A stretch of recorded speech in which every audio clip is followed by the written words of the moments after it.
Вы себе не представляете, как часто мы с Кристиной друг другу говорим фразу «это вырежем»? Да, я считаю, что это крутое, очень смешное шоу, невозможно не этот выпуск. То есть кто первый сказал, что ты токсичный, тот, в принципе, уже и победил. Мне кажется, токсичный человек — это ты, мудила. Па-па-па-ра-па.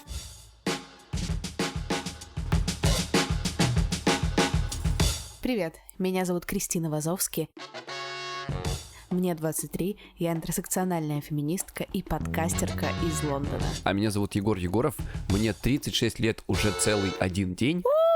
Я психолог, я мужик, я лысый, и я с Кубани. А вы слушаете «К тебе или ко мне». Это секс-подкаст, в котором каждый выпуск мы выбираем одну этически неоднозначную тему, спорим и пытаемся разобраться, чья правда. И в этом выпуске у нас будет такая особенная тема. Мы поговорим про токсичность и, о боже мой, барабанная дробь. Будем обсуждать токсичность нашу с Егором. И расскажу, почему мы приняли решение поболтать об этом сегодня. Мы получаем очень много фидбэка, разного, хорошего, плохого, и плохого очень много. Часто он не очень конструктивный, и можно было бы как будто его просто так проигнорировать или просто посмеяться, что мы и делали с Егором долгое время, но потом мы стали замечать, что в фидбэке есть какие-то определенные паттерны, то есть претензии к нам повторяются из выпуска в выпуск. Нам стало интересно, а может быть, не стоит его так отторгать, пусть он и такой негативный, и не очень в приятной форме сформулирован, попытаться вынести из него что-то положительное. Может быть, это с нами что-то не так, действительно. Да, и может быть, это с нами что-то не так. И для того, чтобы разобраться в проблеме, мы еще раз прочитали все отзывы, которые нам написали, и даже создали чат, и пригласили там людей высказать какие-то к нам претензии, и это было очень интересно, хотя иногда и не очень приятно. И я думаю, что сегодня с Егором мы как раз об этом поговорим. Это такие вечер самобичевания у нас. А может, не самобичевание, может, мы придем к тому, что все мудаки, а мы с тобой звезды единственные правые в этом мире. Кристиночка, не переживай. Или нет. Про тебя и так все считают, что ты думаешь о себе, что все мудаки, а ты звезда. Кстати, давай с этого начнем, потому что это одна из самых популярных претензий. Да, у нас есть несколько типов претензий, вот это одна из них, одна в топчике. Да, а давай сразу все претензии назовем, как самые популярные, которые к нам есть. Давай, смотри, давай разделим так. Отзывы. Значит, самые популярные претензии есть к Кристине и есть к Егору, как вы понимаете, есть в общем к подкасту. Значит, начнем с Кристины. Что тебе пишут доброго, Кристин, вечного? Самое, конечно, популярное — это самовосхваление, что как бы невозможно слушать, как Кристина себя постоянно нахваливает и хвастается. Да. Наша любимая, знаете, даже не комментарий, а наша любимая тематика. Значит, какие Кристине комментарии? По поводу того, что она постоянно самовосхваляется, понтуется. По поводу того, что есть очень, ребят, спасибо огромное за комментарии из серии «Высморкайся, наконец-то». Кстати, fair enough. Про мой смех еще. Смех номер один, точно. Смех — это номер один, да. Ну и смех у вашей этой подкастерки. Я прям до сих пор помню вот этот. Еще про меня то, что я постоянно тоже лукистка. Ну вот с ростом и то, что лукист — это я самый главный, но ты чуть-чуть тоже. Извини, пожалуйста. Так вот, а к Егору. Смотри, во-первых, ты известный шеймер. Это номер один. Ты известный лукист. Да. В целом человек токсичный. Да. Еще взгляды у тебя такие немножечко да? домострой. Домострой, да. Это, мне кажется, основное такое. Мы люди токсичные, если нужно как-то резюмировать. Да. Ну, то есть мне кажется, что у нас есть определенная наша позиция, и эта позиция нас, как обычных людей. Мы просто разговариваем, условно говоря, на кухне с Кристиной, да, и никого никогда не хотим поучать. Наверное, нам с Кристиной следовало бы чаще об этом говорить, чтобы люди понимали, что у нас нет какой-то идеи рассказывать о том, что мы истина в последней инстанции, и, наверное, наш промах, и что мы немножко ввели в заблуждение. Хочется с тобой не то чтобы поспорить, а просто раскрыть дискуссию дальше. Вот мы с тобой публичные люди, да, пусть у нас не миллионная аудитория, но у нас она все равно достаточно значительная, там несколько десятков тысяч человек. Да. Снимает ли вот условный дисклеймер, который мы вначале не делаем, допустим, начнем, что это наше личное мнение, там, не обращайте на него внимания, не придирайтесь, не образовательный подкаст, просто наше личное мнение, снимает ли это с нас ответственность за те вещи, которые мы говорим? Потому что мы все равно же работаем на большой аудитории, и я уверена, что есть часть людей, там, не знаю, какая-то большая часть или небольшая, наше мнение для них что-то весит. Возможно, эти люди считывают, что у нас очень много самоиронии. Возможно, эти люди не считывают, но так или иначе мы проговариваем какие-то спорные вещи иногда, у нас какие-то спорные позиции, и вообще как с этим поступать, когда у нас есть аудитория? Здесь мне кажется, нужно немножко добавить конкретики. Возьмем вопрос внешнего вида и знакомств в интернете, который мы обсуждали на квартирнике в нашем выпуске. Речь в этом контексте шла о том, что Кристина, например, как раз и спрашивала, что у нее есть определенное понимание того, какого она человека хочет встретить. И мы обсуждали с девочками, они приводили некоторые варианты, каким образом это так сказать, чтобы никого не обидеть, потому что мы ведь не хотим действительно никого обижать. Кристина не хочет никого обижать. Но действительно ей нравятся высокие мужчины. Ну вот так. Часть подкаста была об этом. И для меня, Крис, честно, было странно, что нам прилетело за эту часть. За то, что «а чё вы лукисты?» Так мы пытаемся стать не лукистами, мы пытаемся вот об этом говорить. Мне кажется, что ты ошибаешься, потому что мы же не пытаемся стать не лукистами. Мы пытаемся остаться лукистами, условно говоря, но чтобы просто нам за это не прилетало. Крис, слушай, ты, прости, а весь мир, блядь, не так делает? Котик, весь мир как раз так и делает. Но просто давай включим режим абсолютной честности сейчас с тобой, да, как рубильник. Мы же не хотим не быть лукистами, мы хотим как бы лукистами не казаться. То есть мы хотим оставаться лукистами, чтобы нас все любили, по факту. Да, так не получится. Слушайте, ну давай вот честно, вот про лукизм, раз уже речь зашла. Ни ты, ни я, мы же не сказали, ребят, там, низкие люди не должны жить, не подходите к женщинам, там, идите нахер вообще. Через негативную формулировку все воспринимается хуже. Ну просто я люблю и низких, и высоких, не и любишь каких низких, угодно. Ну просто мне... Нет, я говорю, что мне просто люди ниже меня ростом не кажутся, я именно мужчины, именно к женщинам, на женщинах не распространяется, вот причем, да, они не кажутся мне сексуально привлекательными. То есть я могу находить их очень красивыми, я могу находить их очень какими-то даже сексуальными, да, но это не сексуально привлекательно для меня, это именно вот такая вот узкая история. Я психолог, который занимается пищевыми расстройствами, да, и всем постоянно кажется, что я фэтшеймер. И я, типа, говорю некоторые вещи, которые, как людям кажется, являются вот этой самой фэтшеймингом. При том, что никакого фэтшейминга у меня нет, и ничего я в этом туда не вкладываю. Вот как себя в этом плане вести? Я не знаю. Можно я здесь с тобой вот как раз раскрою дискуссию и поспорю? Во-первых, хочется такой входить. Я тебя люблю, но давай просто спорим, здесь на подкаста нужно поспорить. Да, окей. Вот такая вот чисто моя личная, опять же, геопозиция. Как у меня с ростом и с мужчинами, ты сказал в подкасте, что тебе, например, люди с телосложением, кроме, условно говоря, не то что экстремально худых, ну там, экстремально стройных, скажем так, да, не кажется очень привлекательными лично для тебя. И это, я считаю, что окей позиция. И с одной стороны, это то же самое, что если бы там блондинки, брюнетки, длинные волосы, короткие, как будто бы, да. С другой стороны, меня это тоже в каких-то моментах триггерит, просто потому что у меня тоже есть какие-то проблемы с восприятием собственного тела. И, соответственно, я вижу иногда в некоторых вещах какой-то упрек, даже его, если он там не закладывается, просто потому что это находит отражение уже в тех болевых точках, которые у меня и так есть. То есть я понимаю, что когда ты это говоришь, поскольку мы с тобой друзья, я знаю тебя как человека, я знаю тебя вне подкаста, я знаю, что ты имеешь в виду, и это меня не задевает. Но, например, я могла бы послушать это, не будучи с тобой знакомым и не зная, какой ты прекрасный человек, да, и как на самом деле ты нежно ко всем относишься, и такая типа, блин, а мне, ну вот, неприятно. Вот если он, Егор, он не любит с высоким весом, значит, меня никто вообще не полюбит, да, пока я не похудею. И это может как бы комплекс... Ну, ты же понимаешь, насколько это иррациональная ситуация, проецировать вот всех на этого какого-то Егора, который тебе вообще никто. Да. Я понимаю. Ну, то есть в плане... То же самое, мне кажется, может работать с ростом, когда, например, молодой человек, у него какие-то проблемы, там, например, в личной жизни. Ну, то есть у него... Он комплексует по этому поводу? Да, то есть он не супер, например, как у там... Ну, потому что есть же такой тоже стереотип, что там мужик должен быть 180, да? И я как будто бы играю тоже на этом стереотипе, что да, мужик должен быть высокий. И что когда он это слышит, он понимает, да, вот у меня не ведет, и все дело в росте. А если похудеть ты как бы в теории сможешь, то есть он как бы вес как будто бы... Ну, это хотя бы в теории изменяемая история, да? То рост — это неизменяемая история вообще. То есть это какая-то, ну, если мы совсем не уйдем в край. Я понимаю, почему это может задевать. Тут такой тонкий момент, что задевать может при этом очень-очень много вещей. Да, так. И это как будто бы отказывает нам в праве на какие-то личные преференции. И тут непонятно, вот как мы публичные люди, мы можем ли высказывать какие-то свои личные преференции, если они могут носить какой-то, ну, условно, если там это дожимать дискриминирующий характер? Это хороший вопрос, хороший.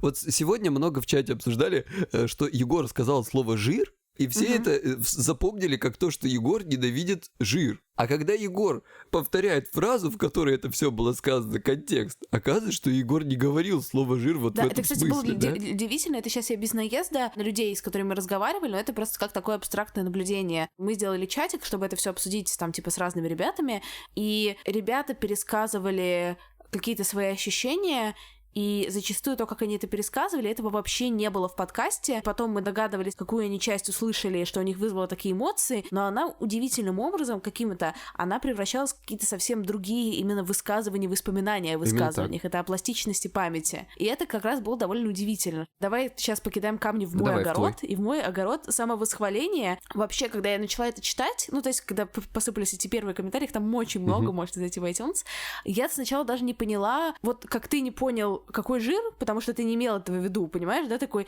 ну объясните мне. И люди подумали, что ты прикалываешься, что ты издеваешься, что ты, ну, то есть, что ты все понимаешь, и что ты их доебываешь. Это написали, типа, ну ты вообще, если ты не понимаешь, о чем речь, вообще, какой ты нахрен психолог. Вот, а я то же самое, типа, с самовосхвалением. И я такая думаю, ну, для меня сейчас до сих пор такой спорный вопрос. Там единственный, какой был нормальный комментарий про грудь 3-го размера. Когда мне написали, что немножко грустно, что там нет груди 3-го размера, я такая, ну какая-то конкретика, ну, да? Ну, то есть я бы сказала, что у меня есть грудь 3-го размера. Условно говоря, там понятно, от чего отстроено. Я просто не сказала, что у меня жопа 12-го. И... Вот видите, а я Кристину очень люблю. Я не фэтшеймер. Вот, да. Я просто думаю, что вот по поводу самовосхваления, как тебе кажется, с чем это связано, этот комментарий? Я сначала твое хочу мнение послушать, наверное, потом свое какое-то скажу. Ну, то есть там просто, там же правда много очень про самовосхваление. Прям много. Опять же, может быть, мы с тобой должны как-то подумать об этом, и в частности ты. Каким образом это так преподносить, чтобы людям было четко понятно всем, что это самоирония? А разве, когда ты объясняешь шутку, это не убивает шутку? Убивает. Ну вот в этом и дело, да. Я не знаю, ну если я там что-то говорю, условно говоря, что я заработаю на дом в Лондоне, если как бы все пойдет дальше и секса у меня не будет еще месяц, да, то есть говорить из серии «Нет, ребят, это шутка, да нет, я нормально зарабатываю, но нет, да, дом в Лондоне я не куплю, не такая богатая». Или «Да, я сказала, что я живу в доме, но потому что я все называю домом». Ну то есть я имею в виду, что как это должно звучать? Я не понимаю. Возможно, тебе чем-то поможет моя небольшая история. Я часто рассказываю терапевтические истории, но не в подкасте. Жила-была, Да-да-да. У нас с друзьями была одна знакомая, которую звали Марина.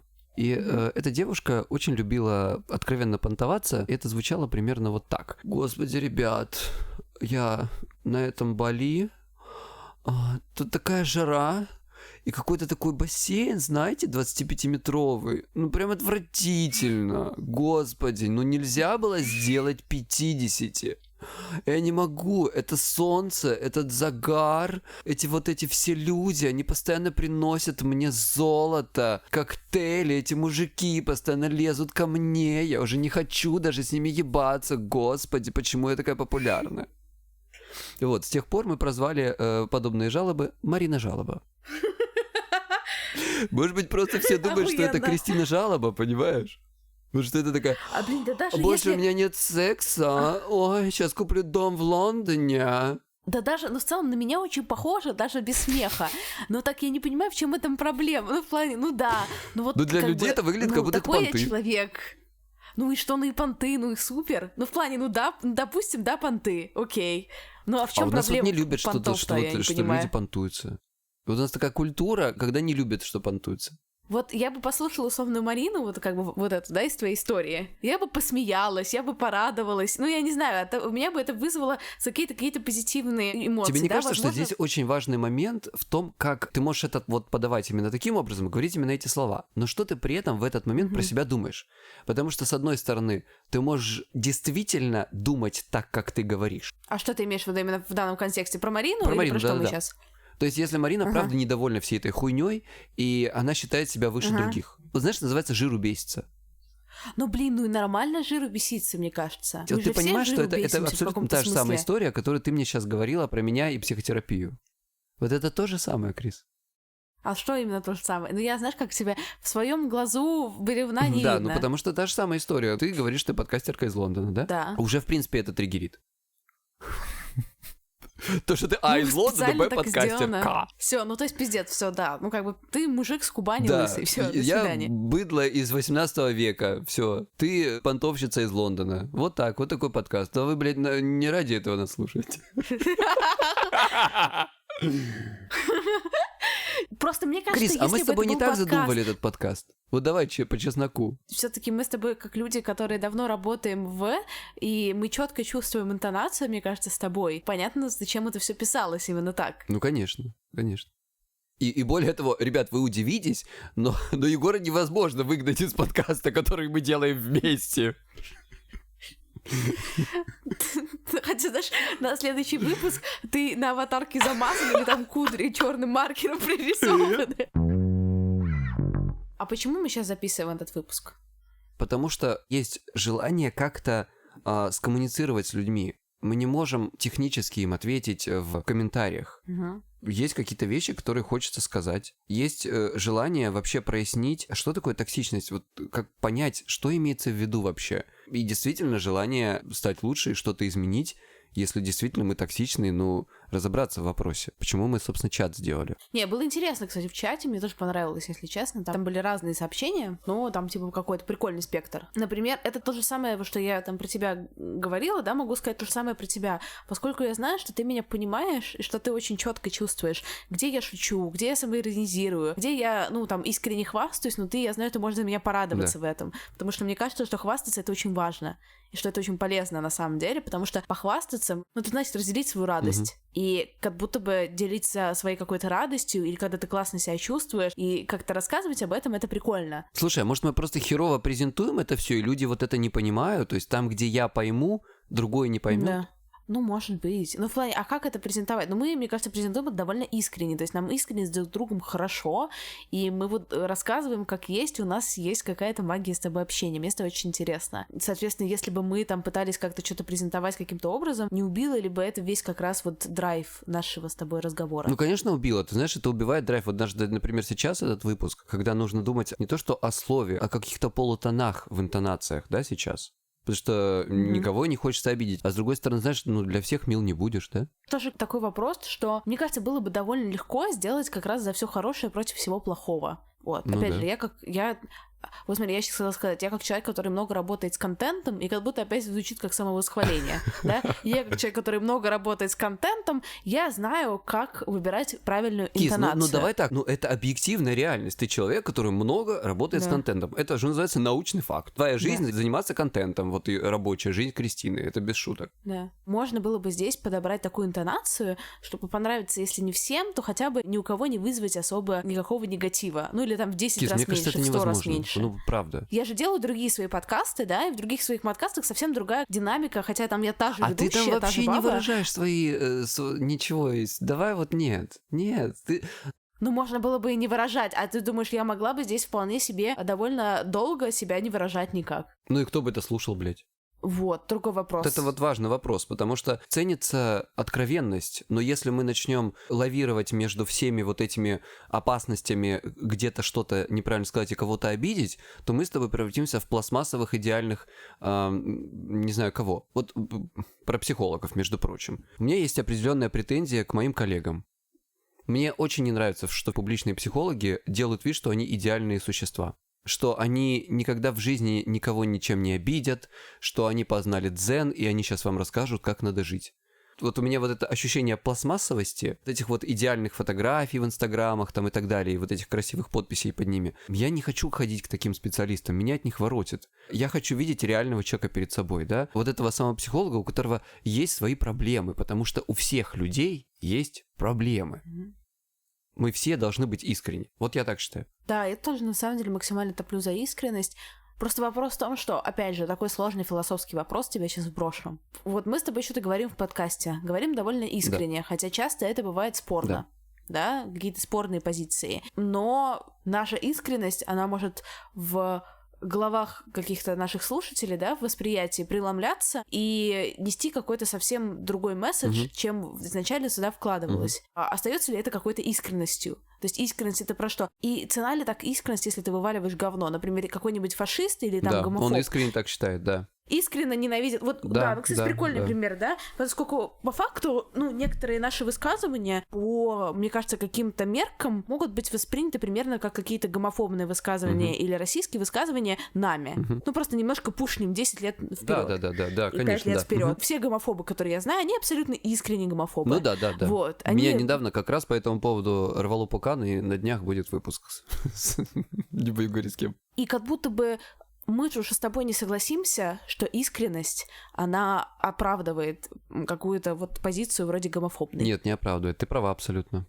Ты права. Ты знаешь, я хотел бы сейчас, наверное, что-то тебе возразить, но я, честно, не нахожу слов. Да, наверное, ты права. То есть, я думаю, что в данном случае жизнь вообще такая штука, как мне кажется, вот лично мне, что это определенный баланс, да, во всем, вот это золотая середина. Когда ты можешь быть откровенным, с одной стороны, и с другой стороны, наверное, ты должен как-то сильно никого не обижать. Все равно не получится никого не обидеть, быть типа бережным человеком. Наверное, да. Понимаешь, если я, например, за гомофобию мне самому кому-то хочется въебать, и за какой-нибудь там фэтшейминг, да, когда он совершенно откровенный и наезжающий. И вот я сейчас столкнулся с тем, что некоторые мои высказывания могут трактоваться именно так. Слава богу, хоть не гомофоб. Почему, мне кажется, в том числе мы сейчас об этом разговариваем, потому что хочется, опять же, неконфликтной нашей с тобой интимной атмосфере спросить себя, а не мудаки ли мы на самом деле. Потому что, приведу пример. Гомофобной лексики у меня не проскакивает. Но при этом у меня может проскакивать какая-то и близкая лексика, дискриминирующая людей с инвалидностью, например. Просто поскольку это стало замечаться в обществе относительно недавно, и я стала замечать это относительно недавно, это до сих пор может как-то проскакивать, и это вообще не окей. Просто потому, что ты раньше это не отслеживала, поскольку это не было красной меткой, да? Да. А теперь, какое-то время назад начала, спасибо людям, которые мне на это указали, супер правильно. Но просто вот вопрос, который можно задать нам, не люди ли мы с тобой, которые на самом деле приносят, например, наша лексика, которой мы говорим, это искренняя наша позиция, не доебывайтесь до нас, какое-то зло в мир. У меня есть ощущение, что есть определенная вот ситуация, когда людей угнетают по разным обстоятельствам, да, и за разные вещи. И когда общество, к счастью, великому счастью, становится более терпимым, возникает, знаешь, вот как маятник, он качается в противоположную сторону. И оно становится сильно более чувствительное к вот этим вещам. И этот маятник, мне кажется, в определенный момент просто дойдет до какого-то пика и начнет качаться обратно. И вот где-то он должен остановиться на середине, когда есть вещь, когда человек говорит откровенный пиздец, его за это надо шеймить. И есть вещь, когда человек просто, случайно оговорился, да? Он использовал слово не потому, что он так думает, а потому что это слово, не знаю, в языке где-то он когда-то слышал и ляпнул его, и его за это просто завалили. Я согласна. То есть я про маятник согласна, и это аналогия, которая мне понятна, и я с ней... Опять же, повторюсь, согласна. По поводу лексики, мне кажется, это сильно проверяет адекватность людей, потому что, например, меня несколько раз за недавние несколько месяцев поправляли насчет какой-то и близкой лексики. Когда просто поправляют, указывают тебе на язык, и ты в этот момент, хотя мне всегда сложно, потому что я не люблю, когда меня поправляют, я не люблю, когда я не права, Никто я люблю, когда любит, я права. Но, я этим людям благодарна постфактум. Благодарна сильнее, чем в моменте, если честно. Но в целом благодарна. Так мне тоже хочется быть благодарными людям. Понимаешь, большая просьба, люди, напишите, о чем речь шла? Хоть какое-то предложение, какой выпуск, понимаете? Вы просто пишете: ребят, вы токсичные мудаки. Егор, ты фэтшеймер. Где? Я буду рад извиниться и скорректироваться. Просто мне кажется, здесь очень как комментатору хорошо зайти через личное местоимение, что не вы токсичные мудаки, а Егор, ты сказал, кавычки открываются, цитаты, кавычки закрываются, и в этот момент это меня расстроило и задело. И мне кажется, что так говорить некорректно. Не говори так, пожалуйста. Вот, условно говоря, такой комментарий был бы понятен. Абсолютно, 100%. То есть и мы бы начали меняться с Кристиной, да? А про Кристину, которая самосхваляется, идите нахуй. Кристина, открываем кавычку. Кристина, ты сказала, открываем кавычку. Если у меня дальше не будет секса, я куплю дом в Лондоне. Закрываем кавычку. Кристина, ты правда считаешь, что людям, которые сейчас сидят в России и едят картошку, нужно об этом знать? Кстати, я не подумала об этом, если честно. То есть я знаю, что у многих сейчас проблемы с работой, и у меня сейчас такой период странный, потому что вроде все хорошо, потому что подкасты, а с другой стороны непонятно, что будет. Это, конечно, было в рамках шутки. Тебя надо сейчас отпиздить за эту шутку? Вот вопрос. Ты же никого не хотел обидеть. Да, и даже я никогда не могла представить, что это кого-нибудь может задеть.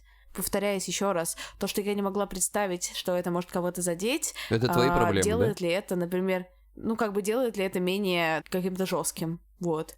Ну да. Давай шути. Шути давай, да? Окей, вот тебе шутка.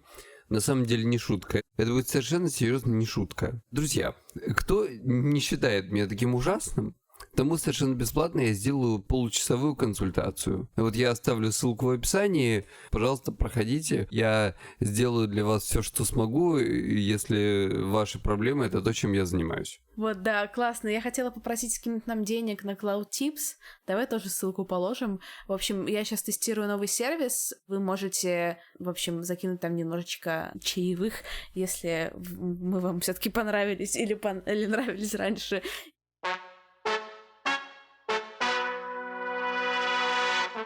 Я же много хожу, рефлексирую. Я там, например, когда только начала записывать подкаст, я ходила к своим знакомым каким-то мужчинам, чье мнение я ценю, и спрашивала, а после этого подкаста у меня будет шанс найти русскоязычного мужчину себе или нет? И я вот до сих пор не определилась. Я помню, ты даже у меня это спрашивала, я сказал нет. Спасибо. Да, в общем, в целом, вроде есть консенсус в обществе, что нет. Слава тебе, Господи, мы еще про деньги подкаст не писали. У меня хоть полшанса есть. Друзья, вы себе не представляете, как часто мы с Кристиной друг другу говорим фразу «это вырежем», а вы нам еще комментарии пишете. Как бы даже обидно.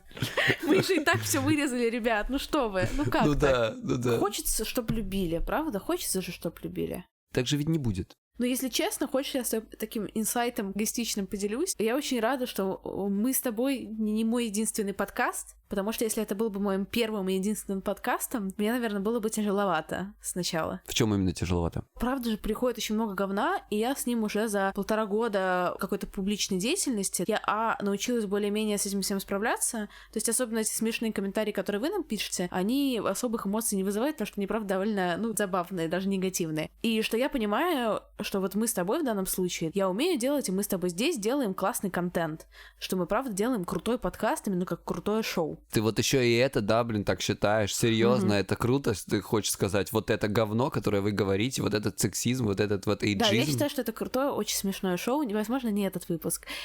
Возможно, не этот выпуск.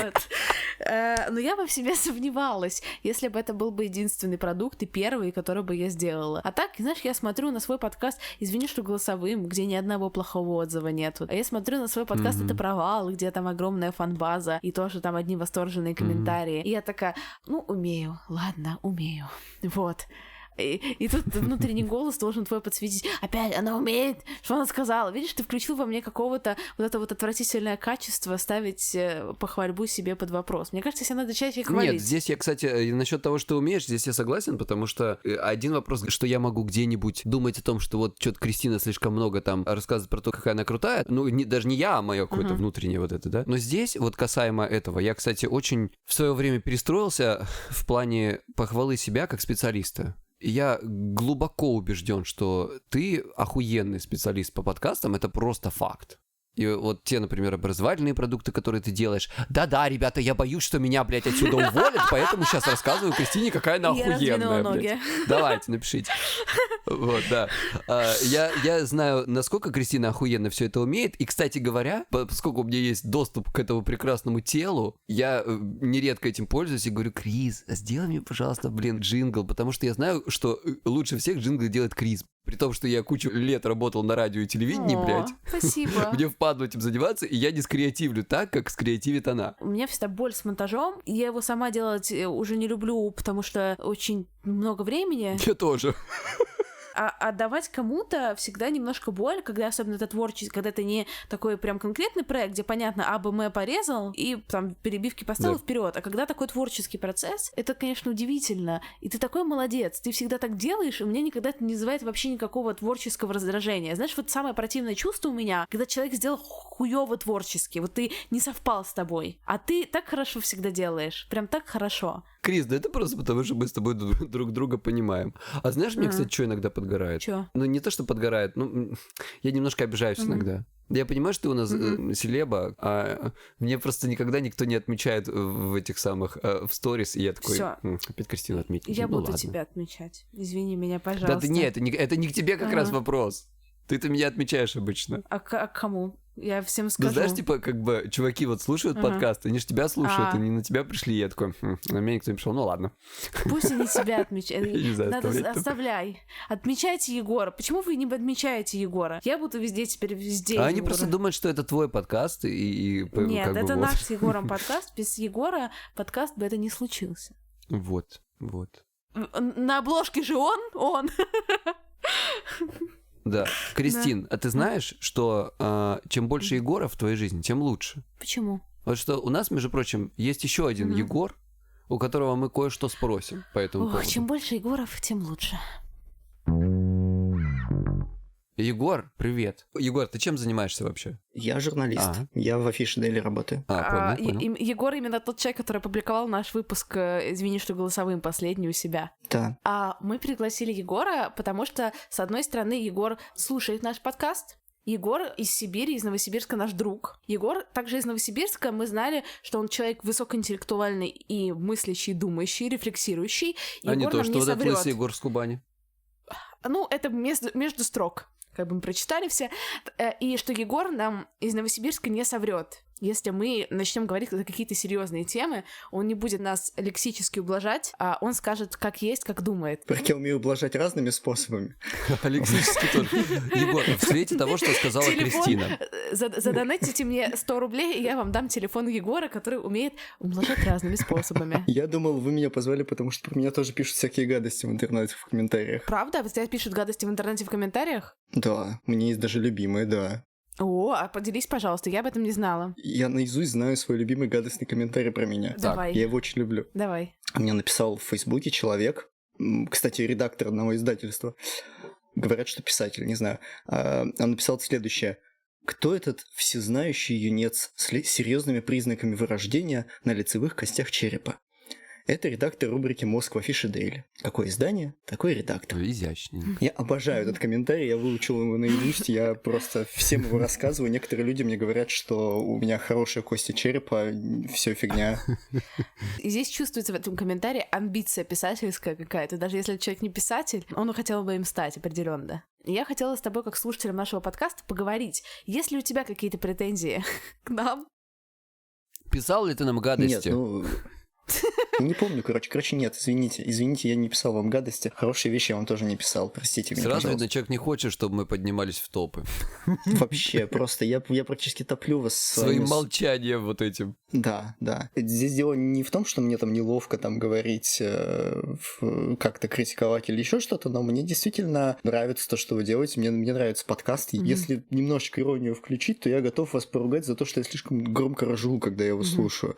Что как бы... Соседка ругается? Обычно я хожу... Я просто Кристине писал об этом несколько раз, что я обычно хожу куда-нибудь там в магазин или просто на прогулку, включаю подкаст и ржу просто на улице, потому что как бы на улице на полупустой не так стрёмно. А сейчас у меня нет такой возможности, я сижу в закрытом помещении с соседкой, с собакой, и, в общем, ржать так громко уже не очень хорошо. Вот за это вам минус. Это очень мило. Короче, Егор, давай так, вот смотри, кто из нас больше лукист, я или Кристина? Ну, конечно, ты. Не, ну хотя последний выпуск, который я послушал, это был ваш вот этот вот лайв какой-то. Квартирник, да? Предпоследний, да?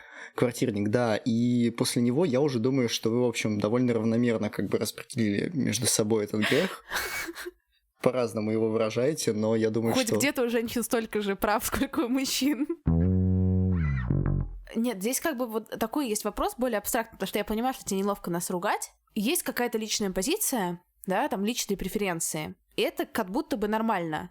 Но имеем ли мы это право... не как будто бы, это абсолютно нормально, потому что как бы, мне кажется, здесь вообще нехорошо вот это вот как бы подводить, потому что, это реально нормально. Если мы не говорим о том, что нам нравится или не нравится, если мы это даже в себе внутри как-то давим, потому что что-то мне там нравится, не знаю, там девушки с короткой стрижкой или там с длинными волосами, или пониже, повыше и так далее, да, что это типа неприлично, я сам в себе давлю, я сам в себе там начинаю, но это как бы нехорошо, поэтому без как бы это так себе. Несмотря на то, что нам, к счастью, везет, и нам больше действительно пишут хороших комментариев, но куда легче иметь мотивацию написать негативный комментарий, потому что, чтобы написать, что тебе очень понравилось, тебе должно супер понравиться. А написать, что тебе не понравилось, сам знаешь, какие комментарии пишут в интернете, да? Блядское приложение, уроды, как же вы бесите, не можете нормально все наладить. И 3 комментария типа, ой, ребят, спасибо. Нам везет пока. Как человек, который работает с текстом, я понимаю, что вот я редактор, есть там корректоры, есть еще какое-то количество вот таких профессий, которые, когда делают хорошо свою работу, никто этого не замечает. Да. Как только они что-то где-то мы вот где-нибудь налажали, все. И я думаю, что это со всеми профессиями работает. Со всеми. Мне кажется, еще переводчиков мы можем сюда пригласить к нам. Переводчикам просто отрывают руки сразу. Да, в любом случае, базово. Это известно. Все переводчики восьмируки, потому что им первым делом отрывают руки. Читатели благодарны. Если какой-нибудь мелкий негатив, я могу написать, знаешь, такой, типа, сделать сэндвич такой. То есть у меня там был момент, когда у меня в любимом кинотеатре начались какие-то дикие проблемы со звуком, там начали свет включать непонятно когда, субтитры отключаются, еще что-то такое. Я им пишу пост. Мой любимый кинотеатр Победа, такой замечательный, всю жизнь в него хожу. Так все классно. Но вот дальше говно, и потом в конце такой, но ведь любимый же кинотеатр, но как же так? И Победа такие, короче, можем делать, что хотим, все равно он нас любит. Нет, они все поправили, кстати. Мне пришла женщина, которая там этим занималась, в комментарии, мы так шапочно знакомы были, написала, что, спасибо, что, сказал, мы там поправим, но, кажется, действительно поправили. Потому что ты корректно умеешь писать и подавать информацию, правильно? Если у меня небольшая претензия, я ее как бы запакую в какие-то комплименты, так, чтобы ее все равно было видно. А если у меня большая претензия, то я скорее просто скажу, нахер просто, и вот забуду, как страшный сон, взаимодействие с этим человеком, с человеком сложнее, но с компанией легче. Господи, Егор, побольше бы таких людей. Аминь. Поэтому я люблю Егора. Потому что Какого? Егор очень хороший человек. Обоих. Оба очень хорошие. Я такой подумал, господи, неужели первый подкаст, в который меня позвали, меня звали в другие, но все время срывалось. Неужели в первый подкаст, в который я попаду, это будет подкаст про секс? И не было ни одного вопроса про секс. Слава богу. Хоть мы тебя что-нибудь спросим. А ты дрочишь? Сколько ты зарабатываешь? Когда последний раз у тебя был секс? Ты сидишь в заперти? Я сижу в заперти. Так. С кем ебешься? С работы, конечно. Это правильно. Кристина, вот сам знаешь, что делает. Ой, опять Егор лижет жопу Кристине для того, чтобы его не выгнали из подкаста. Недавний комментарий. Между прочим, говорят, что как раз вот риминг при коронавирусе стоит избегать. Не знаю зачем, но я вчера читал рекомендации, как заниматься сексом или не заниматься сексом при коронавирусе. О, интересная информация. И там где-то говорят, что вот так можно, потому что вирус в разных жидкостях, в разных сферах по-разному сохраняется. Но в фекальных массах он сохраняется сильнее, поэтому риминга стоит избегать. Так, окей. А минет можно, да? В презервативе, наверное. Минет в презервативе. Господи, о чем ты? Это так надо делать, это правильно так делать. Вот, Егор, теперь ты слышишь вещи, которые мы вырезаем обычно. Я теперь еще вижу лица, с которыми вы это говорите. Черный круг вместо лица. Вот почему Кристине нравится новый микрофон, ее же лица не видно. Эти мой красавец. Ты мой маленький, отожрался на сырах. Шляденький, ты сейчас скажешь про отожрался, тебе можно, а если Егор скажет про отожрался, то еще больше говном закидают.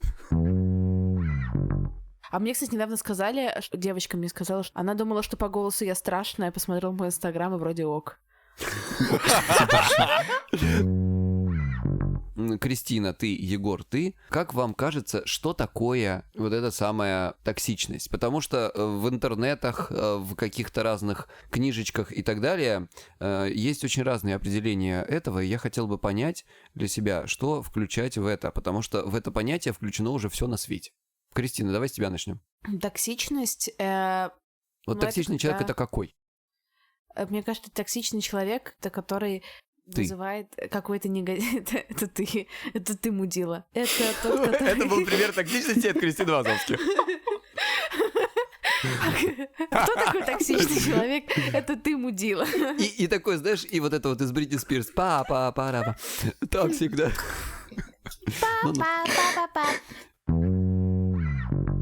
Мне кажется, токсичный человек, у которого чакры, наполнены негативной энергией, и который распространяет вот эти вот вайбы отрицательной энергии. Чакры, вайбы. Серьезно? То есть прям совсем не хочется отвечать, да, что это такое? Я не знаю, токсичность можно назвать все что угодно. Мне кажется, это как сейчас, что это токсичность, это как пассивная агрессия, что все что угодно можно замаркировать пассивной агрессией, например, и с этим будет очень сложно поспорить. Я очень с тобой согласен, очень. А Егор, тебе как кажется?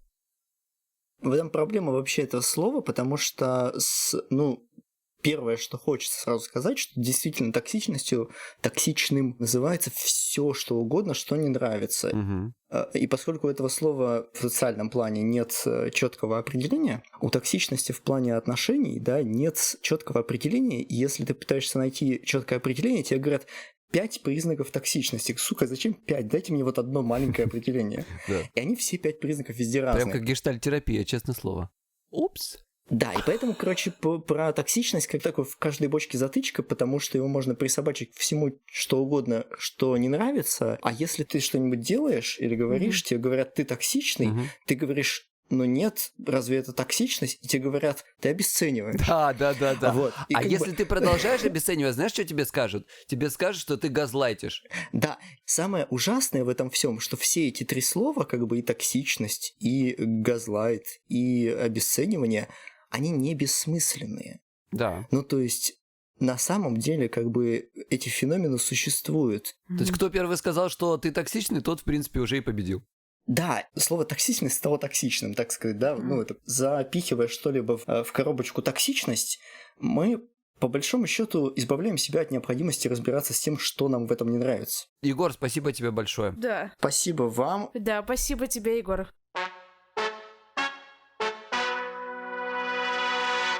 Мне кажется, что мы о чем-то проговорили и на самом деле ничего особо глобально не решили. Ничего не изменится, ребят. Может быть, мне стало легче просто потому, что я сказал, что хотел сказать, что я никого не хотел обидеть, я нифига не фэтшеймер.